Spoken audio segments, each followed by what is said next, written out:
Hello বন্ধুরা, coffee ফিটকিরি দিয়ে তোমরা একদিনে ত্বকের কালো দাগ ছোপ মিলে ত্বককে ফর্সা ধপধপে উজ্জ্বল করতে পারবে।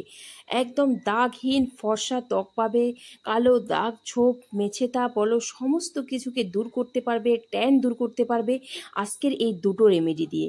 বন্ধুরা, ভিডিও চলে আসছে, তাড়াতাড়ি তোমরা লং ভিডিও দেখে নাও আমার মেইন ভিডিওতে গিয়ে। একদম দুর্দান্ত হবে এই ভিডিওটা, তোমাদের স্কিনের ট্যান থেকে শুরু করে যাবতীয় কালচে ছোপকে দূর করবে এই কফি ফিটকিরির ফেস প্যাক। তো দুটো স্টেপে আমি দেখিয়েছি কিভাবে ব্যবহার করবে, কিভাবে প্যাকটা বানাবে, পুরো ডিটেলস কিন্তু ভিডিওতে বলা আছে এবং লং ভিডিওটা দেখলেই তোমরা কিন্তু বুঝতে পারবে। আর স্কিনটা জাস্ট দুর্দান্ত ফর্সা চকচকে এবং গ্লাস স্কিন হয়ে যাবে একবার অ্যাপ্লাইয়ে। তোমরা রেজাল্ট দেখতে পারবে, তোমরা পুরো ভিডিওটা দেখো তাহলেই বুঝতে পারবে। প্লিজ বন্ধুরা, আমার মেন ভিডিওতে যাও, পুরো লং ভিডিওটা দেখে আসো।